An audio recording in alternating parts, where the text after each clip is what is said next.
Hello, and welcome back to the channel. History isn't just a collection of dates and famous names. It's a tapestry of countless human lives, filled with not only triumph and discovery, but also deep knowing fear. In an age before electricity, before modern science could explain away every shadow, the world could be a terrifying place. The 18th century, a time of enlightenment and revolution, was also a century steeped in superstition, isolation, and horrors that defied rational explanation. So, dim the lights and prepare to travel back in time. These are the most terrifying horror stories of the 18th century. Let's begin. My name is Thomas Finch, and what I'm about to set down, I do so with a trembling hand and a mind I fear is no longer my own. In the year of our Lord 1754, I was a surveyor in the employ of the Ohio Company of Virginia. It was a good profession for a young man of sound body and steady mind. A profession of logic, of lines and numbers, of imposing order upon the wild, untamed canvas of the American colonies. My job was to turn chaos into property, wilderness into maps. I believed, with the foolish arrogance of my 26 years, that any land could be measured, quantified, and thus understood. I was wrong. Our expedition was tasked with charting a tract of land west of the Allegheny Mountains, a rugged swath of ancient forest that the colonial maps simply marked as unexplored. My companions were a hardy lot 4 woodsmen who served as guides and guards. The senior of them, a quiet, weathered man named Silas, had spent 30 years on the frontier. He knew the woods better than any man I'd ever met, but even he spoke of our destination with a certain gravity. We were to chart the valley of a river the local Shawnee called Kiskimanetas, which they told us meant place of many wild walnuts. But when Silas spoke to a small band of them we encountered near the river's mouth, their shaman looked at our maps, then at me, and spoke a different name for the deep valley we intended to enter. Ochnio, he called it, the place where the mind sleeps. He warned us, his eyes dark and serious, that the spirits of that land did not suffer the iron chains of men to bind them. I, of course, dismissed it as the typical superstition of savages, meant to frighten us away from their hunting grounds. I was a man of science, of the Enlightenment. My tools were the gunter's chain, the compass, the theodolite instruments of pure reason. What had I to fear from spirits? The first week was unremarkable. The work was arduous, the terrain unforgiving, but it was nothing we hadn't faced before. We hacked through thickets of rhododendron, waded across frigid streams, and at night, huddled by the fire, listening to the vast, breathing darkness of the primordial forest. It was on the 8th day that the strangeness began. It was subtle at first. I was taking a sight with my theodolite, aligning my crosshairs on a ranging rod held by one of the men, a young fellow named Peter. The air was perfectly still, yet the plumb bob on my instrument began to sway, gently at first, then more erratically, as if drawn by some unseen magnet. I checked the level, adjusted the legs. Everything was firm, yet it swung, a tiny, silent pendulum marking a rhythm that wasn't of this world. Peter shouted, asking what the delay was. I squinted into the eyepiece again, and a wave of vertigo washed over me. For a moment, just a moment, the distant trees I was using as a backdrop seemed to fold, to bend inwards, as if the space between me and the rod was collapsing. I blinked, shook my head, and the sensation was gone. The plumb bob was still. I put it down to fatigue, the constant strain on my eyes. That night, the feeling of being watched, a common enough sensation in the wilderness, became suffocating. The familiar nocturnal sounds of crickets and owls were absent. There was only a profound, listening silence. Silas sat staring into the fire, his rifle across his lap, his jaw tight. "Something's wrong with this place, Mr. Finch," he murmured, not looking at me. "The animals have gone quiet. They know something we don't." The next day, my compass began to malfunction. The needle would spin lazily or point determinedly south, no matter which way I faced. Again, I tried to rationalize. There must be a large deposit of iron ore in these hills, I told myself, a geological anomaly. But Silas just shook his head. "Ain't no iron here that does that," he said, his voice low. "This is wrong Earth. We were forced to navigate by the sun, a far less precise method in the dense canopy." My neat, ordered lines on the map began to look uncertain, wavering. The valley itself seemed to resist being mapped. Every landmark we chose a uniquely shaped rock. A lightning-scarred oak seemed to have moved or vanished by the time we tried to use it for a back sight. We would measure a line, drive a stake, and upon returning the next day, find the stake gone, with no sign of disturbance in the ground around it. Or worse, find it 20 yards from where we had left it. Paranoia began to set in. The men accused each other of carelessness, of practical jokes. Fights nearly broke out. I tried to maintain discipline, to hold fast to my logic, but a cold knot of dread was tightening in my gut. The land was not inert. It was actively hostile. It was erasing our work, confounding our tools, turning us against one another.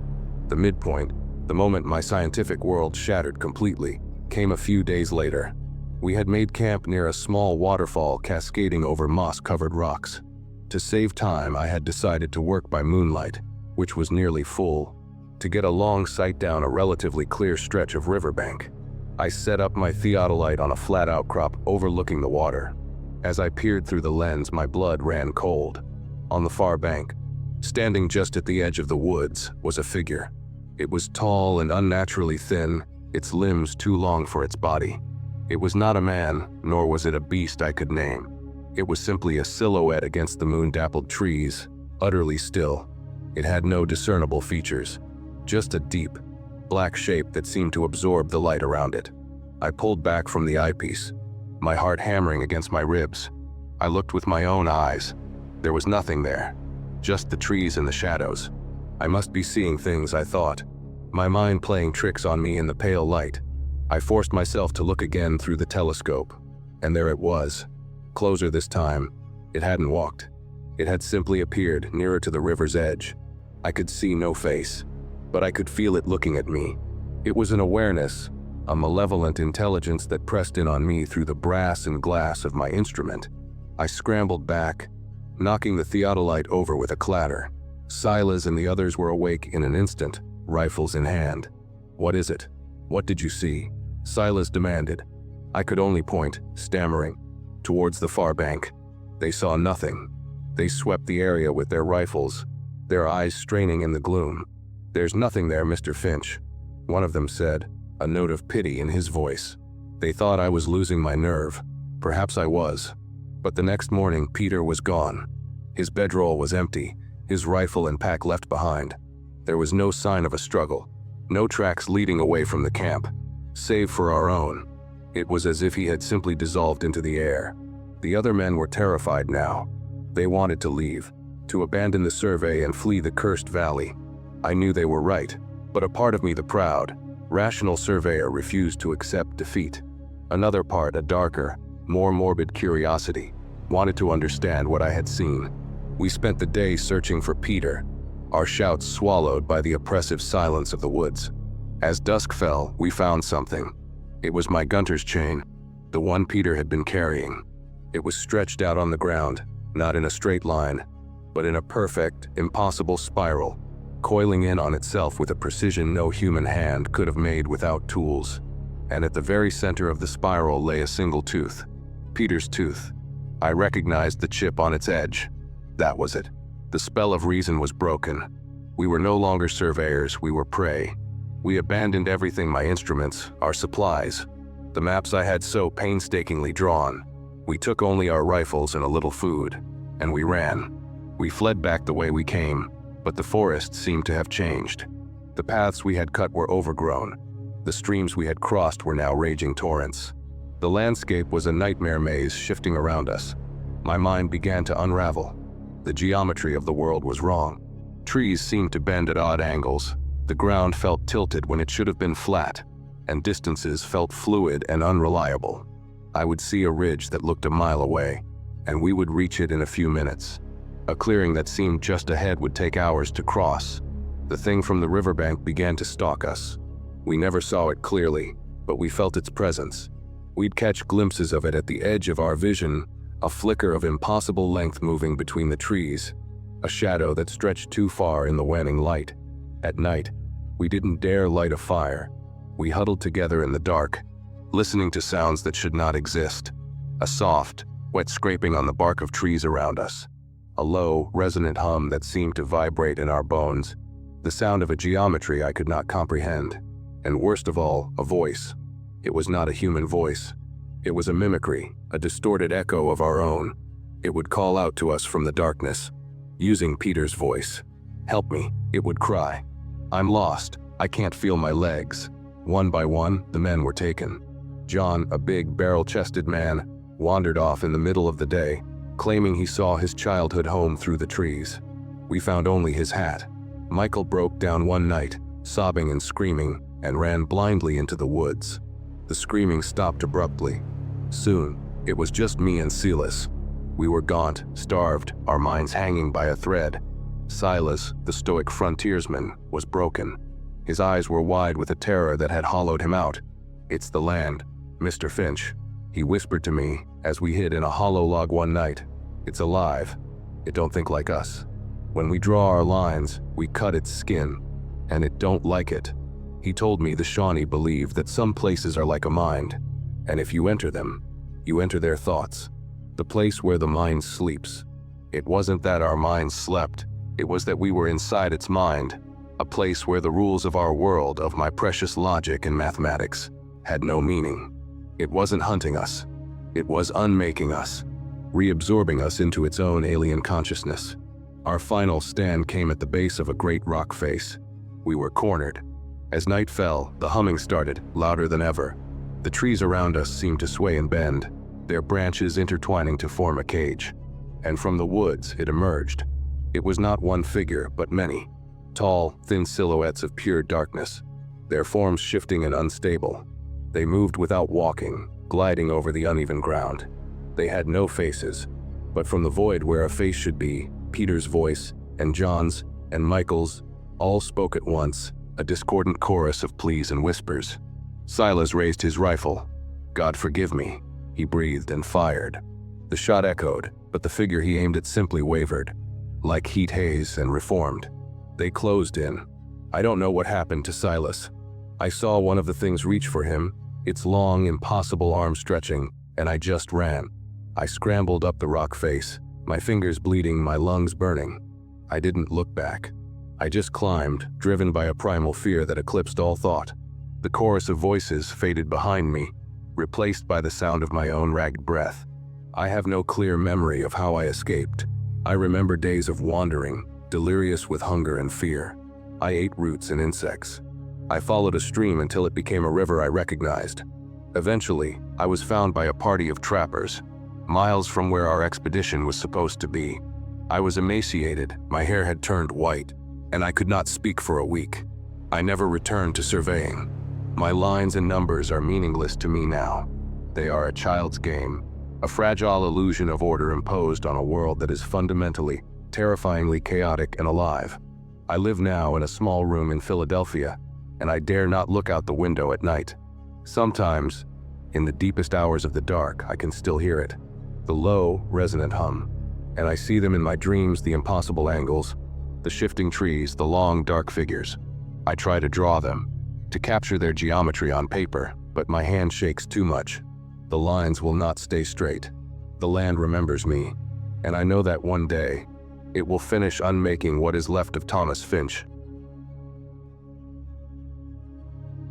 My name is Elise Dubois, and for a short, terrible time in the year 1788, I was the governess at the Châteaux de la Lune Brisée, the House of the Broken Moon. I was only 19, a hopeful girl from a respectable but impoverished family in ruin, and the position seemed a gift from Providence itself. The advertisement sought an educated young woman of gentle temperament to oversee the 2 children of the reclusive Baron, Alistair de Valois. The salary offered was more than my father earned in a year. How could I refuse? The château was located deep in the countryside, miles from the nearest village, a great, pale stone edifice that seemed to rise from the morning mists like a ghost. It was beautiful, but in a severe, lonely way. The gardens were immaculate but geometrically perfect, devoid of any wildness or joy. There was a sense of stillness, a heavy, opulent silence that even the birds seemed to respect. I was met at the door by the housekeeper, a stern, skeletal woman named Madame Perrault. Her face was a mask of professional detachment, but her eyes, small and dark, held a flicker of something I couldn't place, then pity, perhaps, or warning. She led me through cavernous halls filled with priceless art and furniture, all shrouded in white dust covers as if the house were in mourning. The Baron sees few visitors, she explained, her voice as crisp and dry as autumn leaves. He values privacy above all else. Your duties are confined to the children's wing. You will eat with them. You will sleep in the room adjoining theirs. You will not venture into the Baron's wing of the châteaux. Is that understood? I nodded, intimidated by her cold authority. And then I met the children. Their names were Jean, Luc, and Sophie. They were 8 and 7 years old, and they were the most beautiful children I had ever seen. They were like porcelain dolls with flawless pale skin, wide, intelligent blue eyes, and hair the color of spun gold. They were dressed in immaculate silks and sat perfectly still in their playroom, a book of fables open before them. They rose in unison as I entered and greeted me with perfect, rehearsed courtesy. "Welcome to our home, Mademoiselle Dubois," they said, their voices light and melodic, yet strangely identical in pitch and cadence. From the very first day, something about them felt profoundly wrong.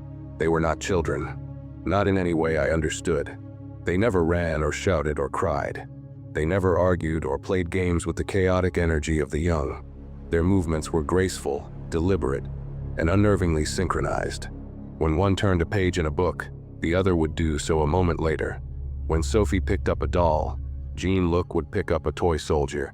They spoke with a vocabulary far beyond their years, discussing philosophy and art with a chilling, detached intellect. But there was no passion, no spark of genuine curiosity. It was all recitation. I tried to engage them in games. I suggested we run in the garden, or build a fort with blankets. They would simply look at me with their wide, placid eyes and say, "That would be illogical, mademoiselle. We might soil our clothes." Their days were governed by a rigid, unyielding schedule set by their unseen father.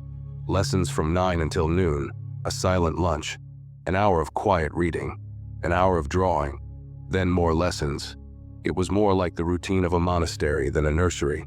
The Baron himself was a phantom. I never saw him. His meals were left on a silver tray outside his study door, and the tray was always collected, untouched. Madame Perrault was my only point of contact with the world outside the children's wing, and she was a fortress of silence. My questions about the Baron, about the children's mother, about their strange behavior, were met with a curt, "That is not your concern, mademoiselle." The isolation began to wear on me. The oppressive silence of the château, broken only by the ticking of clocks and the children's soft, monotone voices, became a physical weight. I started to feel watched, even when I was alone in my room. I would wake up in the middle of the night with a jolt, certain someone had been standing over my bed. The door between my room and the children's nursery, which I was instructed to keep open at all times, became a source of constant dread. Sometimes, in the dead of night, I would hear them whispering. It was not the sound of children sharing secrets, but a continuous, sibilant stream of sounds that was not quite French, not quite any language I knew. It was rhythmic, complex, and utterly inhuman. Whenever I would rise to check on them, they would be lying perfectly still in their beds, their eyes wide open in the darkness, staring at the ceiling. They would not blink. They would not acknowledge my presence. They would just lie there, breathing in perfect, silent unison. One afternoon, I made a terrifying discovery. I was helping Sophie with a drawing. She was sketching the château with unnerving precision. As she reached for a different colored chalk, her sleeve rode up, and I saw her wrist. For a fleeting second, I saw not the soft, pale skin of a child, but something else. A faint, intricate pattern of lines, almost like the grain of wood, and beneath it, a glint of polished brass. I must have gasped, because she immediately pulled her sleeve down, her expression unchanging. "I have a chill, mademoiselle," she said in her usual, flat tone. I tried to dismiss it, to tell myself the light had played a trick on me, that my mind was fraying from the loneliness. But the seed of a monstrous idea had been planted. I began to watch them more closely. I noticed their perfect posture never faltered, even after hours of sitting. I noticed they never seemed to eat much, merely pushing the food around their plates. And then came the incident with the music box. It was a beautiful, antique thing that played a simple, haunting melody.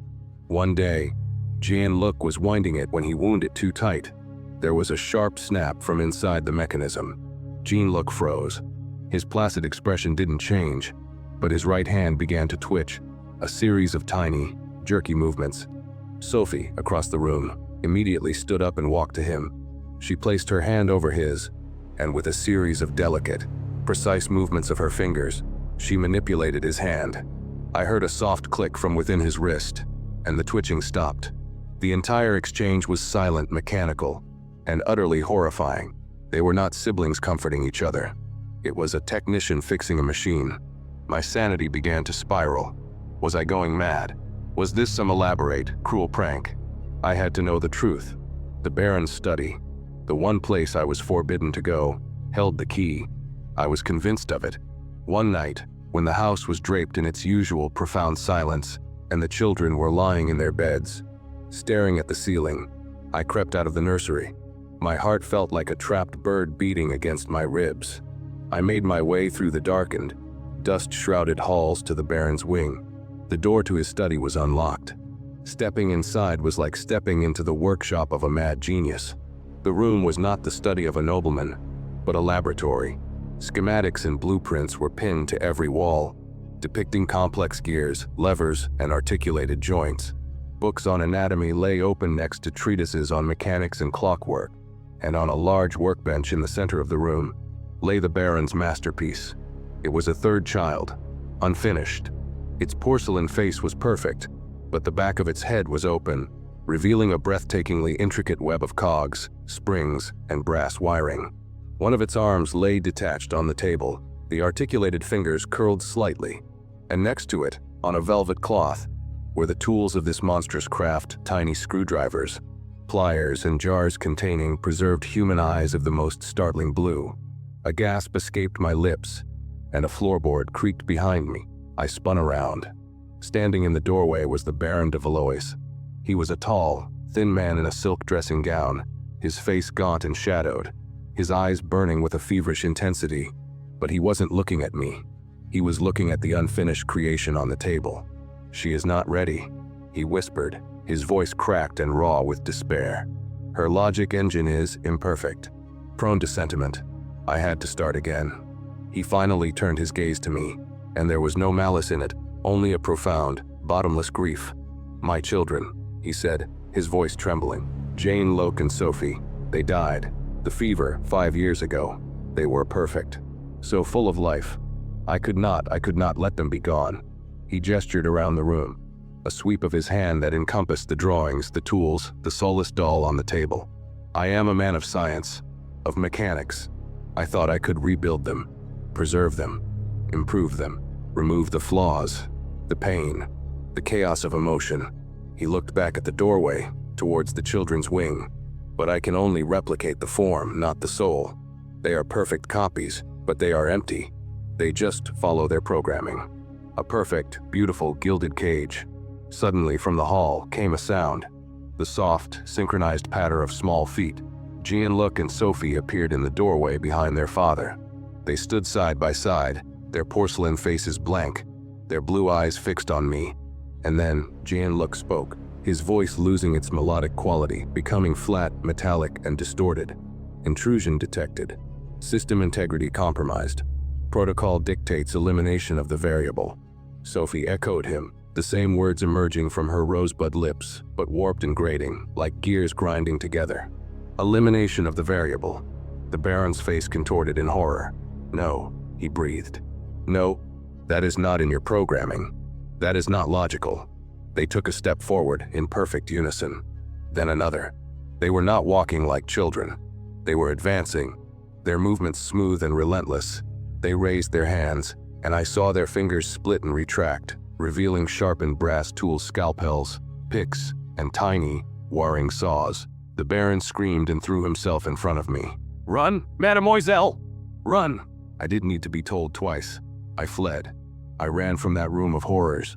The Baron's screams and the sound of wearing clockwork and tearing fabric echoing behind me. I did not stop running until I was out of the châteaux, out of the perfectly manicured gardens, and on the dark road. I ran all night, my lungs on fire, The image of those beautiful, monstrous children burned into my mind.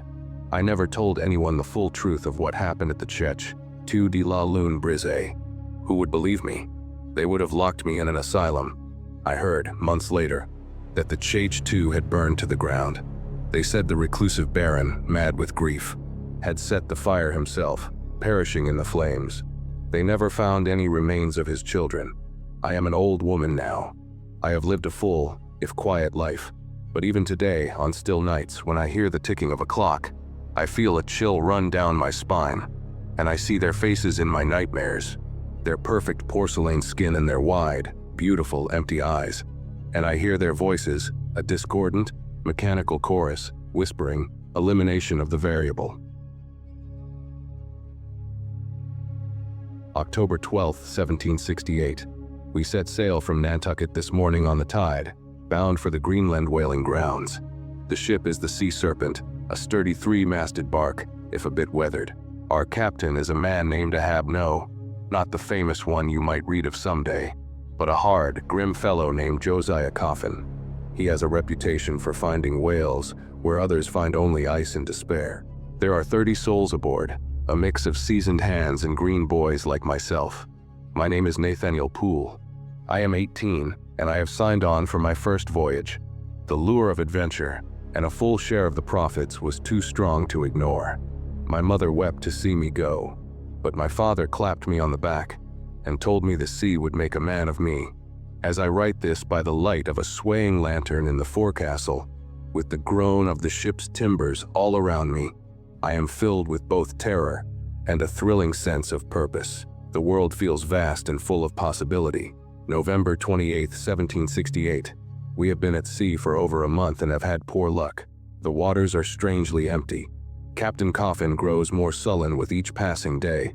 The men are restless. The cold is a living thing, a predator that gnaws at your bones. It finds every crack in the hull, every seam in your coat. The sea is a churning slate gray, and the sky is a permanent, oppressive lid of the same color. We saw our first great icebergs today, pale blue mountains drifting silently by. There is a terrible beauty to them, a sense of immense, ancient power. A veteran whaler named Finn told me they are like tombstones for ships. I pray he is wrong. The mood on the ship is as grim as the weather. December 19, 1768. A lookout spotted a pod of right whales and the boats were lowered. The chase was brutal, a frantic battle of rope, harpoon, and blood. We managed to take two, and the deck is now a horrific abattoir of blubber, bone, and steaming viscera. The work of cutting in is hellish, a slippery, stinking ordeal that lasts for days under the weak, Arctic sun. But the mood has lifted. The try-pots are burning, rendering the blubber into precious oil, and the black smoke stains the pristine white sky. We have oil in our barrels. We have a purpose. But something strange happened during the chase. As we were pursuing the second whale, a great bull, another creature surfaced nearby. It was not a whale. It was long and serpentine, and it moved with a horrifying, unnatural speed. It was dark, almost black, and parts of it shone like wet obsidian. Finn, the old harpooner in my boat, swore and made a sign against evil. He said he saw an eye, a great, pale, intelligent eye that watched us. It made no move to attack us or the whale. It simply observed, its long body coiling and uncoiling in the frigid water, before it submerged as silently as it appeared. We spoke of it in hushed tones later. Most dismissed it as a trick of the light, or perhaps a giant squid, but Finn, his face pale, insisted it was something else. A sker serpent. He called it, an old name from the Norse tales. A demon of the deep. Captain Coffin forbade any more talk of it, calling it drunken fancy. January 5, 1769. The ice is closing in. We are further north than Captain Coffin has ever ventured.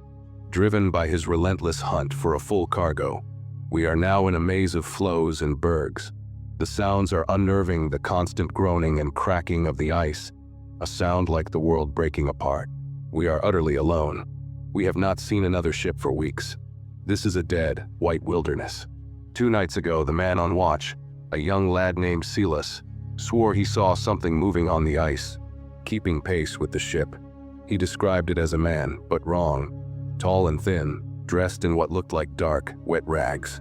Captain Coffin had him flogged for dereliction of duty. for falling asleep and dreaming on watch. But the next morning, Silas was gone, vanished from the ship. We searched every corner. There was no sign of him. The captain declared he must have fallen overboard, a tragic accident. But the sea around us is frozen solid for 100 yards in every direction. How could he have fallen overboard? A deep unease has settled over the crew. We feel watched. January 14th, 1769. The horror has truly begun. We are now trapped. The ice has frozen solid around the sea serpent, locking us in its grip. The groaning of the hull under the pressure is constant and terrifying. We can do nothing but wait for a thaw that may not come for months. The supplies are being rationed. The cold is relentless, but that is not the worst of it. The thing on the ice has returned. We have all seen it now. It is no dream. It appears at dusk, a tall, gaunt figure standing motionless on the ice field, always just beyond the effective range of our rifles. It watches us. It does not feel the cold. It simply stands there, a black stain on the endless white. Some of the men are going mad from the sight of it. They rave about the Iceman, or the White Walker, and the other thing, the creature from the water. We hear it. At night, from beneath the hull comes a terrible scraping sound, a rhythmic, intelligent scraping, as if something is testing the integrity of the wood, and sometimes a low, resonant humming sound that vibrates through the ship, a sound that seems to get inside your head and loosen your thoughts. Finn is convinced the thing on the ice and the thing in the water are connected. He says one hunts above and one hunts below. January 21st, 1769. 2 more men are gone. They were part of a hunting party sent out onto the ice to find seals. We saw them from the deck, moving across the white expanse. We saw the figure appear far behind them. We tried to call to them, but our voices were lost in the vast, frozen silence. The hunting party seemed not to notice it. Then, a sudden fog rolled in, thick and unnatural, swallowing everything. When it cleared an hour later, the ice was empty. There were no tracks, no sign of a struggle. Just nothing. The men and the figure were gone. Paranoia is a disease now, spreading faster than scurvy. Men are hoarding food. Fights break out over nothing. The crew has split into 2 factions. One, led by the first mate, Mr. Starbuck, believes we are being haunted by the ghosts of whalers who died in these waters. The other faction, led by a brutish harpooner named Quaid, believes there is a murderer among us, that Silas and the others were killed and disposed of. Captain Coffin tries to maintain order with his fists and his temper, but he is losing control. His eyes have a wild, haunted look. He spends hours staring out at the ice, muttering to himself. February 2nd, 1769. I know the truth now. The creature is aboard the ship. It is not just outside. It is inside with us. Last night, I was on watch. The deck was silent, bathed in the eerie light of the aurora borealis. I heard a noise from below, from the hold where we store the barrels of oil. A soft, wet, dragging sound. I took a lantern and my sealing knife and went to investigate. The fear was a cold, hard knot in my stomach, but the need to know was stronger. The hold was dark and freezing. The smell of whale oil was thick in the air. I held my lantern high, and I saw it. It was huddled in the corner between 2 great barrels. It was one of the crew, or it had been. It was a man named Evans, who had been sick in his bunk for a week, but he was changed. His skin was pale and translucent, his eyes were gone, replaced by smooth, white orbs, and his mouth was wide, gaping, and filled with what looked like thin, needle-like icicles instead of teeth. He was feeding. He had pried the lid from a barrel of oil, and was ladling the thick, semi-frozen liquid into his lipless mouth with his bare hands. As I watched, frozen in horror, he turned his head towards me. His blank eyes seemed to see me. He made a sound, not a human sound, but a high-pitched, chittering click, and from his side, something unfolded. A long, thin, insect-like limb, dark and chitinous, which had been hidden against his body. It was a limb I had seen before in the water. The creature from the deep. It was not a serpent.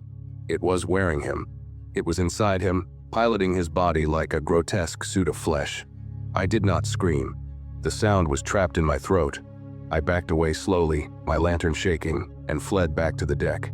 I tried to tell Mr. Starbuck what I had seen. He looked at me with pity, believing I had finally broken. The isolation plays tricks on the mind, Poole, he said softly. Get some rest. February 10th, 1769.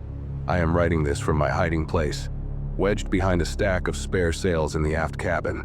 I do not know how much time I have left. They are hunting me. There are 5 of them now. 5 of the crew who are no longer men. They move silently through the ship, their eyes blank, their mouths clicking. The others, the ones who are still human, are locked in the forecastle, terrified. Quide tried to fight one of them. The thing's arm moved with impossible speed, and a shard of ice, sharp as a razor, erupted from its palm, silencing him forever. The thing on the ice and the creatures on the ship are one and the same. I understand now. The thing on the ice is a beacon, a lure. It draws you out. And the ones on the ship, they were taken over by something that came from the water. A parasite. It gets inside you. It hollows you out and wears your skin. It feeds on the oil. That's why it led us here. This isn't a haunting. It's a harvest. We brought the monsters their food, and now we are the last course. The scraping beneath the hull has stopped, because the hunter is no longer outside. It is here. It walks the decks in the skins of our friends. Captain Coffin was the last to be taken. I saw it happen. The creature that wore Evans cornered him on the quarterdeck. It did not attack him with violence. It simply stood before him and opened its mouth. A cloud of fine, sparkling mist, like frozen breath, issued forth and enveloped the captain. He breathed it in. His eyes went wide, then blank. He stood still for a moment. Then a single, convulsive shudder went through his body. And he was one of them. The clicking is getting closer. They know I am here. The timbers of the ship groan, not from the ice, but from the low, resonant hum that comes from them now. A hum of alien thought. My father told me the sea would make a man of me. Instead, it has shown me what lies beneath the skin of the world.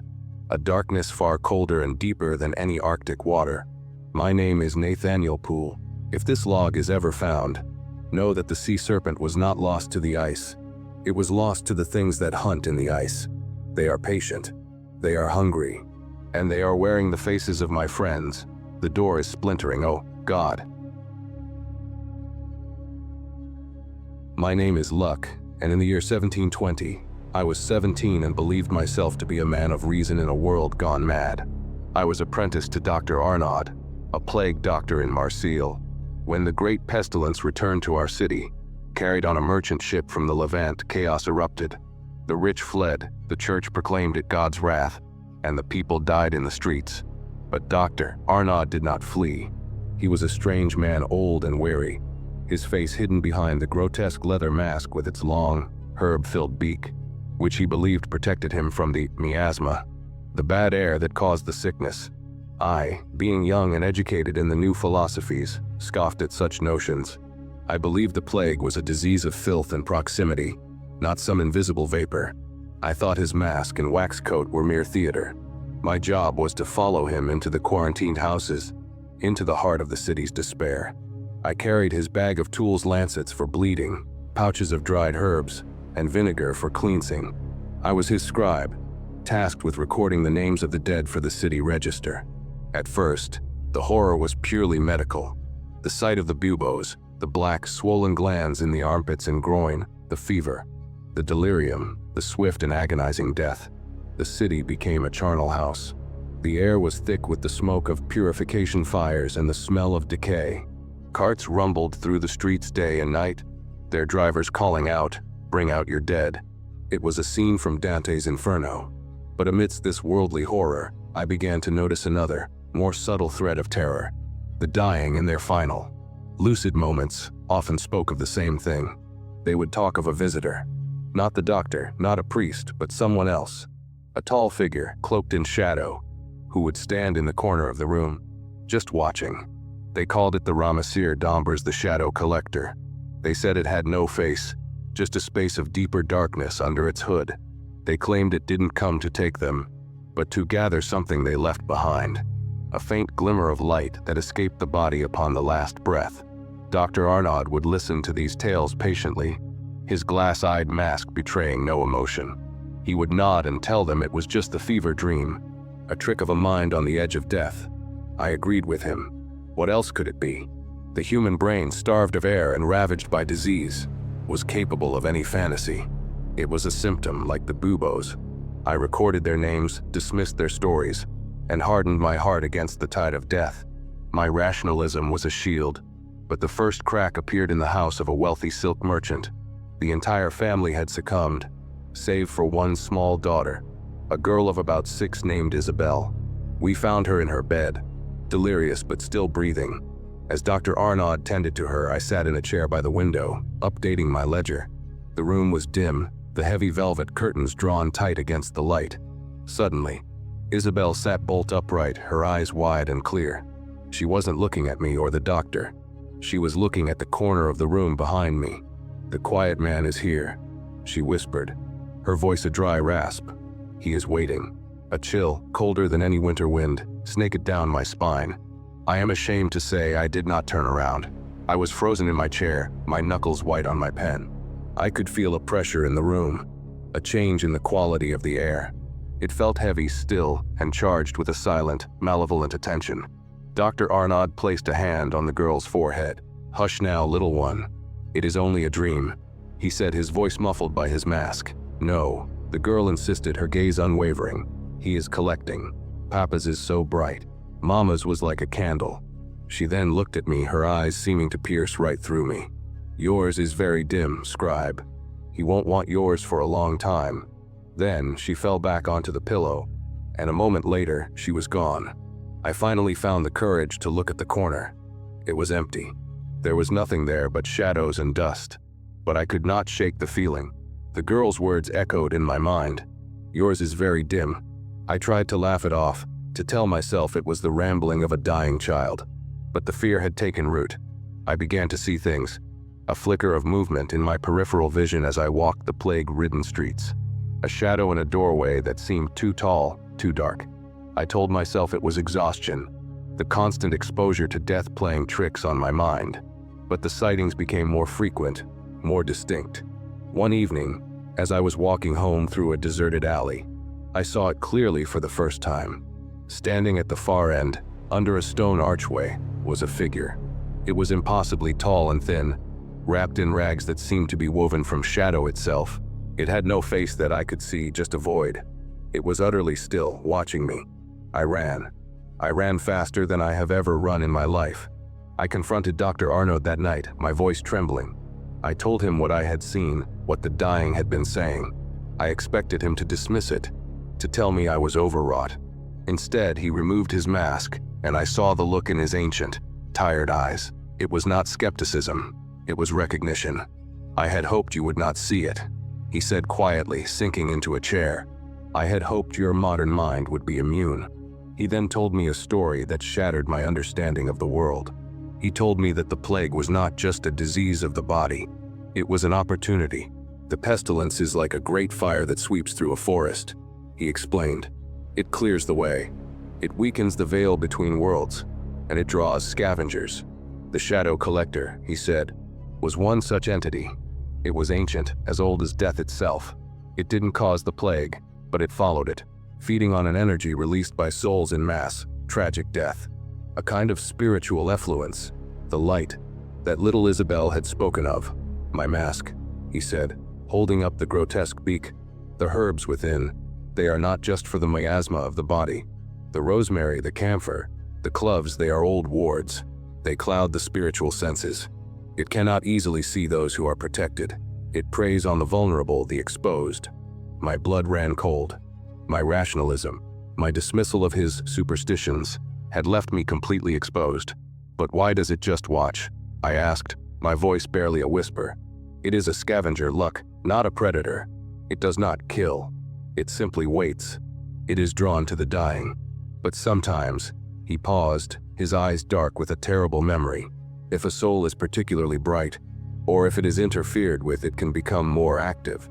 It can interact." The turning point came a week later.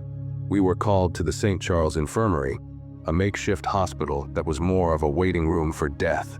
The stench and the sound of suffering were overwhelming. We were moving among the cots, doing what little we could, when I felt it again. That sudden drop in temperature, that oppressive weight in the air. I looked up, and there it was, standing in the middle of the long ward, between the rows of dying patients. It was more solid than I had ever seen it before.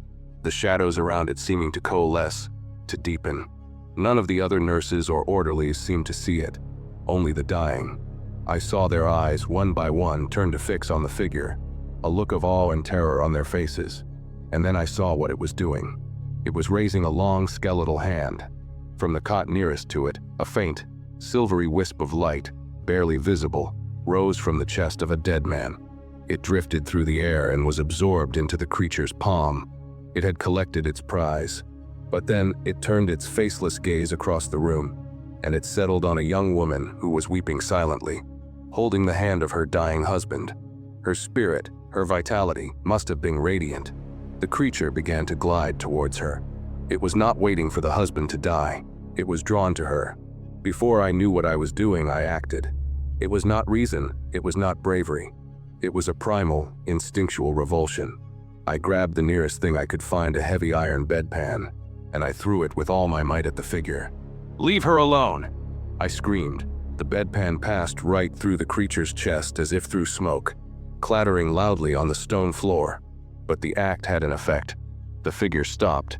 It turned its empty cowl towards me, and for the first time I felt its attention directly. It was not anger or hatred. It was a cold, ancient, and profound curiosity. It was as if a geologist had been observing a rock, and the rock had suddenly screamed at him. It raised its hand towards me, and a finger of pure blackness extended, crossing the room in an instant. It touched my chest. I felt no pain. I felt an emptiness, a hollowing out, a deep, soul-crushing cold that seemed to extinguish a part of my very being. The girl's words came back to me. "Yours is very dim." I understood now. It hadn't been a prediction. It was an observation of my very nature. My skepticism, my lack of faith, my reason. It made my soul a pale, unappetizing thing. And now, it felt even dimmer. The creature seemed to lose interest. It had touched me, sampled me, and found me wanting. It retracted its finger, and with a movement like smoke being drawn up a chimney, it dissolved into the shadows and was gone. The young woman it had been approaching gasped, as if waking from a trance. Her husband sighed his last breath, and she wept, unaware of how close she had come to something far worse than grief. I stumbled out of the infirmary, my body trembling, my spirit feeling lessened. Dr. Arnaud found me outside, leaning against a wall, gasping for air. He knew immediately what had happened. He pressed a small pouch of herbs into my hand. "Keep this with you always," he commanded. "You have drawn its attention. You are marked." I left Marseille the next day. I could not stay in that city of death any longer. I walked away, leaving behind my apprenticeship, my home, and the last vestiges of my rationalist pride. I have lived a long life since then. I became a simple man, a farmer far from the great cities and their plagues. But I am forever changed. There is a quietness in my soul, a space where passion and strong emotion used to be, a permanent chill that no summer sun can warm. Sometimes on the darkest nights when I am alone, I can still feel it, a distant, curious attention. The shadow collector has not forgotten me. It knows my name, and I know that when my time finally comes, it will be there, waiting in the corner of the room. Not to collect my light, for I have so little left to give, but simply to observe the final fading of the boy who was foolish enough to throw a bedpan at a god. My name is Matteo. I was once a soldier in the armies of King Carlos IV, but the things I saw in the war with the French Republic burned the stomach for fighting out of me. So, in the year of our Lord 1799, seeking only silence and solitude, I took a post that no one else wanted. I became the keeper of the new lighthouse at Cabo Finisterre, the end of the world, on the rugged coast of Galicia. The locals called it Costa de Morte, the coast of death, and for good reason. It is a place of jagged rocks, unpredictable currents, and storms that boil up from the Atlantic with breathtaking fury. A graveyard of ships. The lighthouse was my sanctuary, a tall, white stone tower, standing defiant against the rage of the sea. I was to live there alone, my only duties to keep the great lamp burning from dusk till dawn. The man I replaced, I was told, had been driven mad by the isolation. He had been found on the rocks below the tower, his body broken, babbling about songs from the deep and the hungry light. They said the loneliness had shattered his mind. I was not worried. I had known the company of hundreds of men in the army and found it far more maddening than any silence could be. I craved the solitude. For the first month, it was peace. My days fell into a simple, soothing rhythm. I would clean the great lens, polish the brass, check the oil reservoirs, and prepare my simple meals. At dusk, I would climb the winding stair, my footsteps echoing in the stone cylinder, and I would light the lamp. The huge mechanism would begin to turn, casting its great, sweeping beam of hope out into the treacherous darkness. I would watch it for hours, a silent, rotating guardian. The only sounds were the wind and the eternal, crashing roar of the waves against the cliff base. It was a wild, beautiful symphony, and it soothed the scars on my soul. The strangeness began subtly. It started with the sound.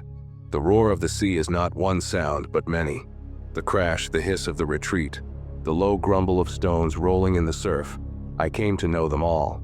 But then, a new sound began to weave itself into the chorus. It was a low, resonant note, almost too deep to be heard, more of a vibration that you felt in your chest, in the stones of the tower itself. It would come on the nights of the new moon, when the darkness was absolute. At first, I dismissed it as a trick of the wind, or the sea hitting a submerged cave in a peculiar way. But the sound had a quality to it, a pattern. It was not random. It was a long, mournful, and deeply ancient note that seemed to call out from the abyss. Then, things began to appear in the light. The beam of the lighthouse would sweep across the churning black water, and in that brief, brilliant flash, I would catch glimpses of things. Not fish, not seals. They were too large. Shapes that moved with impossible speed just beneath the surface. Long, sinuous forms that seemed to twist and dance in the light before plunging back into the blackness as the beam passed. My soldier's eyes were sharp. I was not a man given to fancy. What I saw was real, but I had no name for it. The midpoint of my descent into terror came with the great storm. It was a monster, a tempest that lasted for 9 days and 9 nights. The sky turned a bruised purple-black, and the sea rose in a white-frothed fury, throwing waves against the cliff that were so high. The spray would lash the lantern room itself, hundreds of feet in the air. The wind shrieked like a legion of damned souls. I was completely cut off from the world, a prisoner in my stone tower. The roar was so deafening, I had to shout to hear my own thoughts. It was on the 3rd night of the storm that it happened. I was in the lantern room, clinging to the rail as the tower swayed under the assault of the wind, when a wave of impossible size struck the cliff below. It wasn't just the impact that terrified me, it was the sound that came with it. Over the shriek of the wind, I heard a chorus of voices. Not human voices. They were deep, guttural, and melodic, singing in a language of clicks and guttural drones. It was the sound I had heard on the calm nights, but now it was a choir, a hymn of immense power rising from the throat of the storm.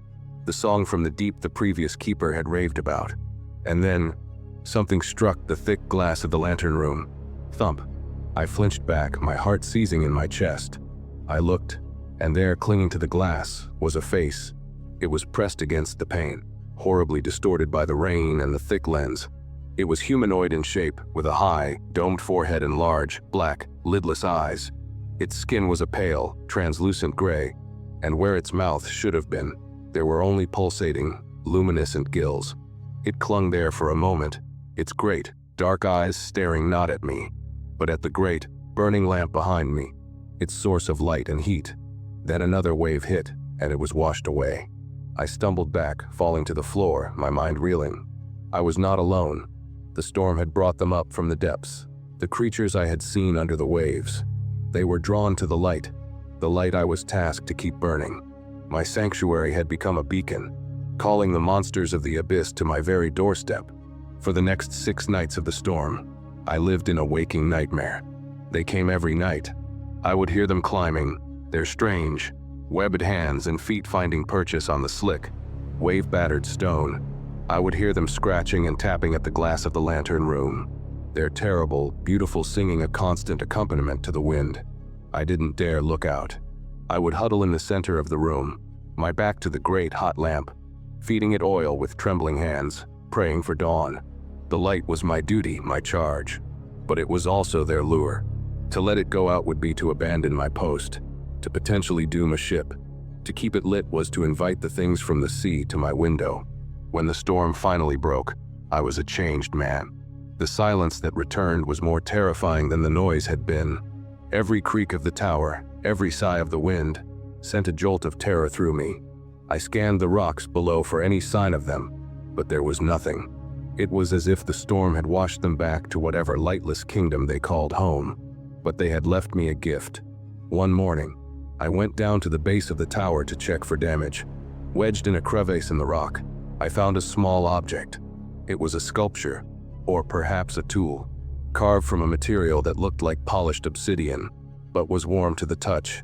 It was a carving of a great, sprawling city, full of non-Euclidean spires and impossible architecture, all of it seeming to spiral down into a central, gaping maw.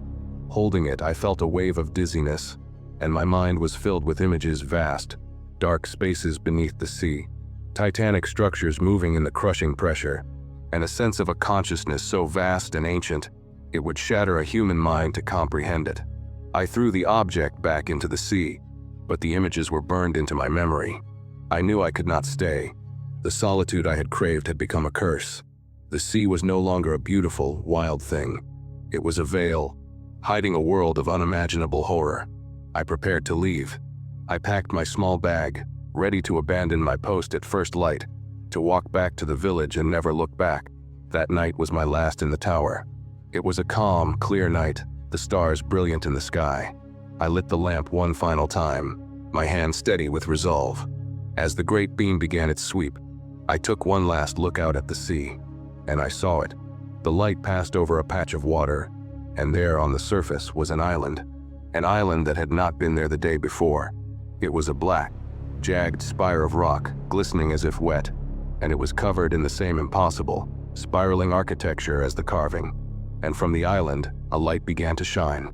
Not a warm, yellow light like my lamp, but a cold, dead, phosphorescent green glow that pulsed in time with the deep, humming song that had returned, louder than ever. My lamp was a beacon of hope for men, but it had also been an invitation, a signal, and they had answered. The light on that impossible island was their response. It was a beacon for something else, something far greater.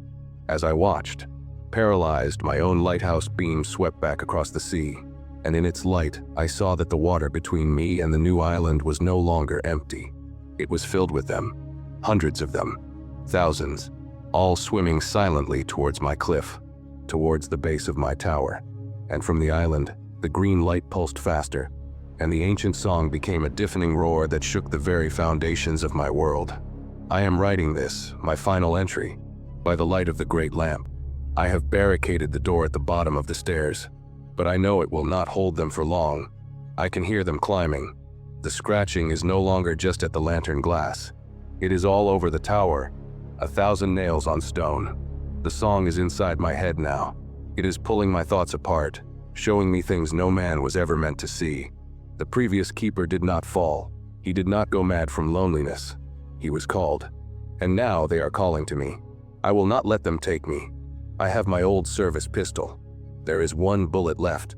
My only hope is that the sea will not be able to claim my soul if I send it on its way myself. The light, the beautiful, terrible light. My name is Jean-Pierre Dubois. I am a Huguenot, a stranger in a strange land. My family fled France to escape persecution, and we found a home of a sort in Spitalfields, London. This was in the year 1743. We were silk weavers, and our skill was our salvation. The looms were the music of our lives, the clatter and shuttle a constant rhythm in our small, cramped house. I was considered a master of my craft, known for my intricate and unique patterns, designs that seemed to flower with a life of their own under my hands. Business was difficult, but we survived. Then, one bleak winter afternoon, a carriage stopped before our door. It was a magnificent thing, black lacquer and silver, drawn by two perfectly matched black horses. A footman in severe, gray livery descended and knocked. He bore a message. His master, a Lord Harrington, a name I did not know, wished to commission a bolt of silk from me. It was to be a personal project, for his private collection. The price he offered was staggering, enough to secure my family's future for years to come. The footman told me Lord Harrington was a recluse, a scholar of obscure arts and a collector of unique artifacts. He would not meet me in person. All communication would be through his solicitor. A week later, a package arrived. It contained a contract, the first payment in gold sovereigns, and the materials I was to use. There were spools of the finest silk thread I had ever seen, in shades of deep violet, indigo, and black. And there was one other spool, wrapped separately in velvet. When I unwrapped it, my breath caught in my throat. The thread on this spool was unlike anything I had ever encountered. It was not silk, nor was it silver or gold. It was a color that seemed to shift and change as I looked at it, from a deep, oily black to an iridescent, beetle shell green and blue. It was cool to the touch and seemed to drink the light in the room. It was beautiful and unsettling. The instructions were precise. I was to use this strange thread for the central element of the design. And then there was the pattern. It was not a drawing, but a series of complex mathematical formulas and geometric charts. It described a pattern of breathtaking complexity. It was non-repeating, asymmetrical, and seemed to fold in on itself in ways that hurt my eyes to follow. It was less a design for fabric and more a map of a place I could not comprehend. The solicitor's letter explained that Lord Harrington believed patterns were not mere decoration, but a language. He sought to create a pattern that spoke of the spaces between things. I dismissed it as the eccentric rambling of a rich man. I was a craftsman, not a philosopher. I took his gold, and I began the work. Setting up the loom for such a complex design was a nightmare. It took me a full week. My wife, Annalise, grew concerned. I was short-tempered, lost in the labyrinthine logic of the pattern. When I finally began to weave, the real trouble started. The strange, iridescent thread was difficult to work with. It seemed to resist the shuttle, to snag and pull at the other threads. But when it was woven into place, the effect was hypnotic. It formed shapes that seemed to twist and move with a life of their own, tricking the eye. The days turned into weeks. I worked from dawn until long after dusk, obsessed. The clatter of my loom became the only sound in the world. I stopped eating. I barely slept. When I did sleep, my dreams were filled with the pattern. I dreamt of vast, empty spaces between stars, of dark, silent corridors that turned at impossible angles, and of a cold, indifferent intelligence that watched me from the shadows. I would wake up screaming, drenched in sweat, the iridescent thread seeming to glow faintly in the moonlight coming through my workshop window. Annalise begged me to stop. She said the work was consuming me.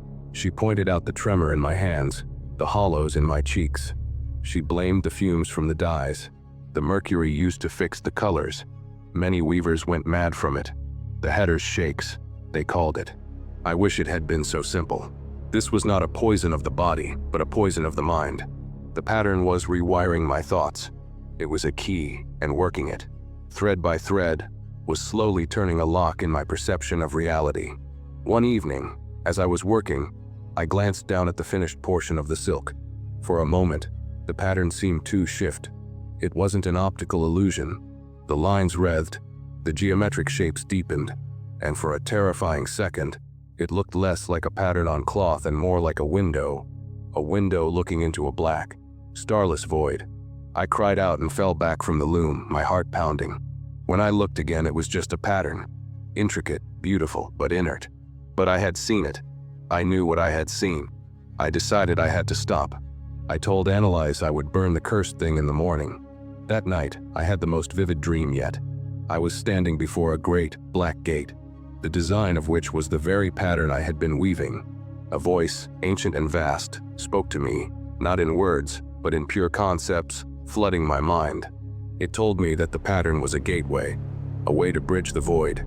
It told me that its master, a being of immense power, had been sleeping, trapped behind the walls of reality. Lord Harrington was not my patron. He was a cultist, an acolyte trying to weave an opening for his master. My hands, my skill, were the final component of his ritual. The voice promised me knowledge, power, a glimpse of the true nature of the universe, if only I would complete the pattern. I awoke not with terror, but with a terrible, seductive clarity. The fear was gone, replaced by an ecstatic sense of purpose. Annalise found me back at the loom, my hands flying, the shuttle a blur. The look in my eyes terrified her. She said I looked like a stranger. She was right. The man I had been, John Pierre the Weaver, was gone. I was an architect now, building a bridge of thread. The midpoint, the event that sealed our fate, was when the pattern began to affect the world around us. Small things at first. A cup would slide off a table for no reason. A door would slam shut in a windless room. The reflections in the window panes would sometimes show our room as empty, or with the furniture arranged differently. The house itself seemed to be groaning, the geometry of the rooms subtly shifting. Annalise was beside herself with fear. She said there was a cold spot in the workshop that never went away. She was right. It was centered on the loom. The climax came on the night I wove the final thread, the last piece of the iridescent filament. As I pulled the beater to lock the thread in place, a profound silence fell over the room. The familiar London sounds from the street outside the carriages, the voices all vanished. There was only a low, humming vibration coming from the finished silk. The pattern on the cloth began to glow, the iridescent thread shining with an unholy light. The lines writhed and twisted, no longer an illusion. They began to pull apart, the fabric itself seeming to dissolve, not into nothingness, but into a hole in the world. The air in the room grew impossibly cold. The space where the center of the pattern had been was now a shimmering, blacker than black tear in reality. It was a doorway, and from the doorway, something began to emerge. It was not a creature of flesh and blood. It was a being of pure geometry, a chaotic tangle of shifting planes and impossible angles that hurt the mind to look at. It unfolded itself into our small workshop, its form blotting out the light, its presence sucking the very warmth from the air. Annalise screamed a raw, terrified sound. The thing turned its attention to her. I saw a tendril of pure shadow lash out. I did what I had to do. The voice in my dream had promised me knowledge, and it had not lied. I understood the language of the patterns now. I knew the geometry of this creature. I threw myself in front of Annalise, not to shield her, but to act. I grabbed the heavy iron shears from my workbench, and with a scream, I didn't attack the creature, I attacked the silk. I slashed at the bolt of cloth still on the loom, cutting the threads, destroying the pattern. I hacked at it again and again, severing the connections, breaking the lines, unraveling the very fabric of the gateway. Each cut felt like a physical blow to myself, as if I were severing my own nerves. The creature shrieked, a sound of tearing metal and shattering glass, as its connection to our world was severed. The gateway, the tear in the fabric of our room, began to collapse in on itself, pulling at everything with a terrible force. The creature was sucked back into the void, and the last thing I saw was the look of pure malice in its multi-faced, geometric eyes. The gateway snapped shut with a sound like a thunderclap, throwing me across the room. And then, silence. The normal sounds of the London night flooded back in. The air grew warm again. Annalise was huddled in the corner, weeping. The loom was in ruins. The beautiful, terrible silk lay on the floor in slashed, ruined pieces. The iridescent thread had turned to a dull, gray ash. We left London that week. We left everything behind. We told our neighbors there had been a fire in the workshop. We traveled to the countryside and changed our name. I never touched a loom again. The very sight of thread and patterns fills me with a deep, existential dread. My hands, which were once my pride, now tremble constantly. The mercury, perhaps. Or perhaps it is the memory of the things they wove into existence. Lord Harrington was never heard from again. I believe that when the gateway collapsed, some part of him, his mind or his soul, was dragged back with the creature he had so foolishly sought to summon. Sometimes, late at night, I look at my reflection in a dark window, and for a fleeting moment, I see the pattern superimposed over my own face. A reminder that it is still there, locked away in my mind. A door that was opened and never fully closed. My name is Father Thomas de Rojas, and in the year 1767, I was a young priest of the Society of Jesus, filled with the fire of faith. My heart burned with the desire to bring the light of Christ to the darkest corners of the world. So when my superiors ordered me to the Guarani missions, deep in the jungle of what is now Paraguay, I accepted with joy. My post was to be the remote mission of Santa Cruz del Monte, a small outpost on the edge of Portuguese territory, a place where the jungle was thick and the souls of men were, I was told, in dire peril. I was sent to replace the previous priest, a Father Ignacio, who had, according to the official report, succumbed to a jungle fever and wandered into the wilderness, lost to God. The vagueness of the report did not trouble me. The jungle was a perilous place. Men died. It was my duty to continue his holy work. After weeks of arduous travel by river and by foot, I arrived at Santa Cruz. It was not the thriving community of faith I had envisioned. It was a small, dusty clearing dominated by a simple, whitewashed adobe church. A handful of wattle and daub huts housed the Garni converts, but the place was silent. There was no joyful sound of children playing, no hymn singing. A heavy, watchful quiet hung over the mission, a silence that seemed to be listening. The Garni greeted me not with warmth, but with a guarded, fearful respect. They were led by an old man named Jacques, who served as the mission's catechist. His face was a mask of deep-set wrinkles, and his eyes, dark and ancient, held a sorrow I could not comprehend.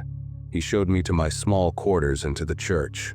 The church itself was simple, but Father Ignacio had adorned it with intricate carvings. He had been a skilled woodworker. The altar, the pulpit, the pews all were covered in his work. The carvings depicted scenes from the Bible. But as I looked closer, I noticed something deeply unsettling.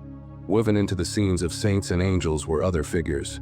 Shapes from the jungle, jaguars with feathered wings, serpents with human faces, and monstrous insects with far too many legs. The sacred and the profane were tangled together in a way that was profoundly blasphemous. When I questioned Jacques about this, he looked away, making a subtle sign with his hand, a gesture I did not recognize. Father Ignacio, he came to see God in all things, was all he would say. The days that followed were deeply troubling. My congregation was sparse. The Guarani would attend my masses, but their prayers were listless, their responses rote. There was no spirit in them. I felt as if they were performing for me, going through the motions out of fear or duty, not faith. At night, I would hear them. From the direction of the jungle, a soft, rhythmic chanting would begin, accompanied by the beat of a single drum. It was not a Christian hymn. It was something older, something that belonged to the deep woods. They were living a double life, placating my God by day and praying to their old gods by night. I tried to win their trust, to understand their fear. I spoke to Jacques, pressing him for answers about Father Ignacio. Slowly, hesitantly, the old man began to tell me the story. Father Ignacio, he said, had not been lost to a fever.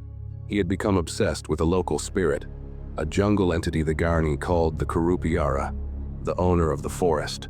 It was an ancient, powerful being, neither good nor evil, but a force of nature, of growth and decay, of life and death intertwined. It was said to have 1,000 forms, but no true form of its own. Father Ignacio, in his arrogance, had seen this entity as a demon, a rival to his God. He became determined to exorcise the jungle itself, to banish the Curupiara and claim the land fully for Christ. He would go into the forest for days, performing rituals, reading from his Bible, shouting prayers at the ancient trees. The Garni begged him to stop, telling him it was a fool's errand to challenge the owner of the forest. He would only anger it. He did not listen. The final confrontation, Jacques told me, happened in the church itself. Father Ignacio had dragged a strange, gnarled piece of wood from the jungle into the sanctuary, a root. He claimed that was the heart of the Curupiara. He intended to perform a great exorcism, to burn the root on the altar and break the spirit's power forever. As he began the ritual, a great storm rose, though the sky had been clear moments before. A powerful wind slammed the church doors shut, plunging the interior into darkness. The Garni who were present fled in terror. They heard Father Ignacio screaming inside, not in fear, but in ecstatic triumph at first. "I have you!" he cried. "I bind you in the name of the Father, the Son, and the Holy Ghost." Then the triumph turned to confusion, and then to sheer, abject terror. His last words, which Jacques whispered to me with trembling lips, were, "No, you cannot! This is a holy place!" "My God, it is in the wood?" "It is in the walls." When they dared to open the doors the next morning, the church was empty. The strange root was gone, and Father Ignacio was gone. There was no sign of a struggle. He had simply vanished. The story horrified me, but the prideful priest in me still looked for a rational explanation. The man had clearly gone mad from isolation and the pressures of his post. He had hallucinated the whole thing and wandered into the jungle to die. The Guarani, in their superstition, had woven a story around his madness. I resolved to bring them back to the true faith, to undo the damage of Ignacio's heresy. My first act was to try and cleanse the church. I planned to take a chisel and hammer and remove Ignacio's blasphemous carvings from the altar and pulpit. That was my mistake. That was the moment I crossed the line.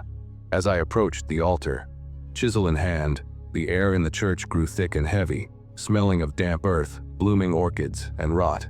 A low humming sound filled the sanctuary, seeming to come from the very wood of the building itself. I looked at the pulpit, at the carving of Saint Francis preaching to the animals. As I watched, the jaguar at the saint's feet moved. Its carved wooden eye turned to look at me. The serpent entwined around the cross on the altar flexed, its wooden scales seeming to ripple. I dropped my tools and backed away, my heart hammering in my chest. This was not madness. This was real. Father Ignacio had not banished the Curupira. He had failed. And in failing his exorcism, he had not driven it out. He had invited it in. He had bound it, not to the jungle, but to the holiest place in the mission, the church itself.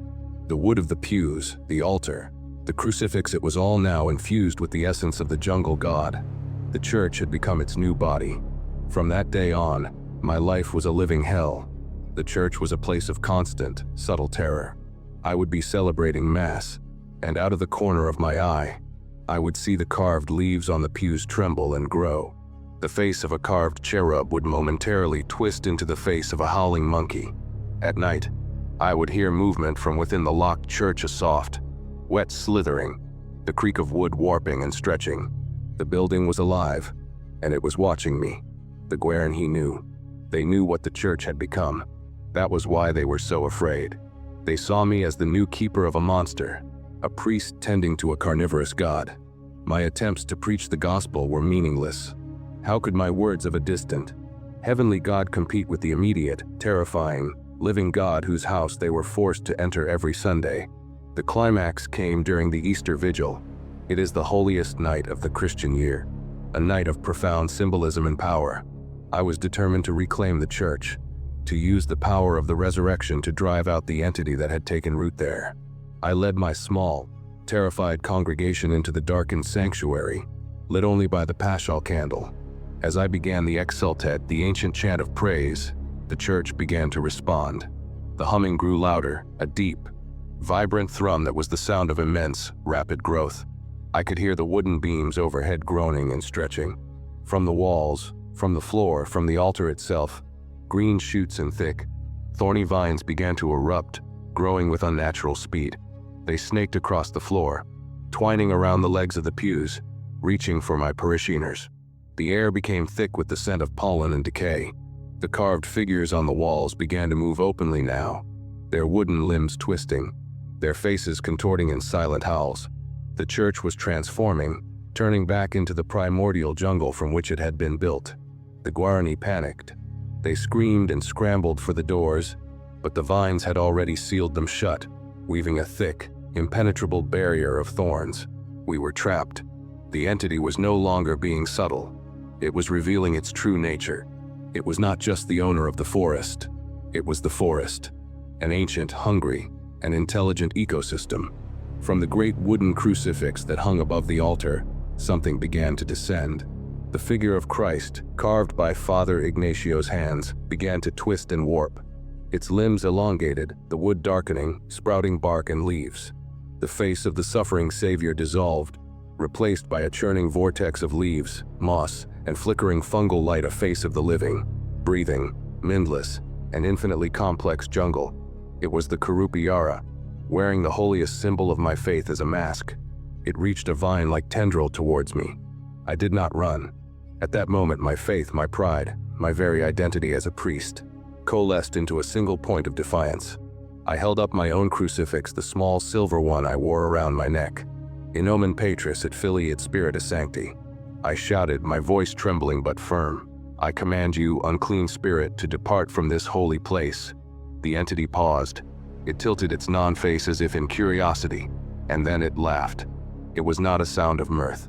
It was the sound of wind rustling a million leaves, of a jaguar's roar, of a river breaking its banks, all at once. The sound of a power so vast and ancient that my faith was like a single raindrop falling into the ocean. The vine tendril gently plucked the silver crucifix from my hand. It held it for a moment, and then the crucifix began to change.